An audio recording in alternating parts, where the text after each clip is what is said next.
But let me ask you a question.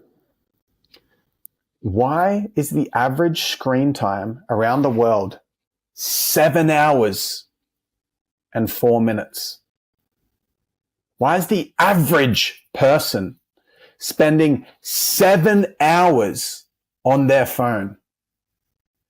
That is ridiculous.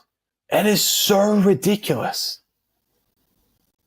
It's so ridiculous. So we've got all this extra time. Imagine what we could do with that time. What are we doing with the time? With the way it already is, with the current level of convenience, the current situation of leverage with technology, transport systems, communication systems, organization systems, production systems around the world. How's that going for us? So I often feel, I don't know if you feel similar, but I often feel like I'm excited to get through this work so that I can have time free afterwards. And whenever I have that time free, I actually want to fill that time with something. It's like an illusion that the body has of when the work's done, it's going to be good. To have more time, it's going to be good. It's going to be better. But we're essentially trying to stop living. So we're in this weird situation where we're getting more time than ever before. Things have been more satiating than ever before, more convenient than ever before, more entertaining than ever before. And mental health issues are larger than they've ever been. There's certain tribes around the world that don't even know what suicide is. They don't understand.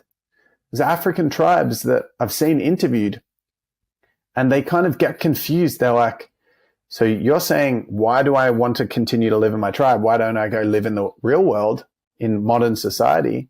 They're like, are you talking about the modern society where people jump from the buildings? Why would someone end their life?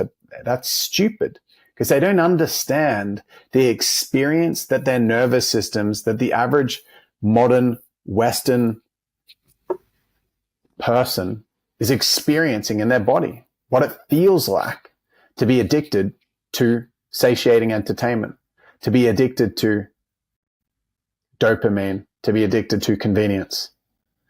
And that's the predicament that we're in. We're in I'm just going to call it an epidemic. We're in an epidemic of mental health deterioration. And people have more convenience than ever before, and their mental health is lower than ever before. Now, comparison point. A couple of years ago, or 18 months ago or something, I spent 10 days living off the land in the wild with a tour guide who is an expert, who's lived off, who actually, the guy's name is Adam Kavanagh, and he went through a mental health problem in the Western world, and he said, stuff this, I'm going into the bush. And he just went and started living in the bush. He lived off the land for up to 9 months at a time, where he's literally living off the land. Very rare experience in Australia. I don't actually know anyone else that does it. They probably wouldn't televise it, but it's very, very rare. And he did that to try to remedy his mental health conditions. And he found out that he was so much healthier in the mind, in his emotional body, in his physical body too, by eating off the land, spending time in nature, and living off the land. And that's a really interesting predicament. And this man, he guided me as I spent 10 days in the wild. And as soon as I started spending time in the wild, none of those modern conveniences were there. All of a sudden, can you imagine what the first priority was? It was, I need to survive. So I need food. I need straight back to the basics: food, shelter, water. And we had some comforts, but a lot of them were stripped away. And so it was about, okay, where's the food? If I don't get the food, I'm going to die. And so I went from being able to go, Uber Eats, order me this, bring it to my door. Bring it to my door. And I just got to push a button. And it went from that to, I've got to learn to hunt. I've got to strategize where I'm going to find animals. I've got to track animals. I've got to stalk animals. I've got to practice how I'm going to catch the animals. And then I've got to catch the animals. I need to actually subdue the animal, need to kill the animal. I need to process the animal. I need to store the meat. I need to learn how to start a fire. I need to find fire building materials. I need to start the fire. I then need to get the meat, prepare the meat, put the meat in the fire, cook the meat, wait for the meat to cook. Then I need to forage and get a plate for the meat out of leaves. I need to sit down and then eat the meat.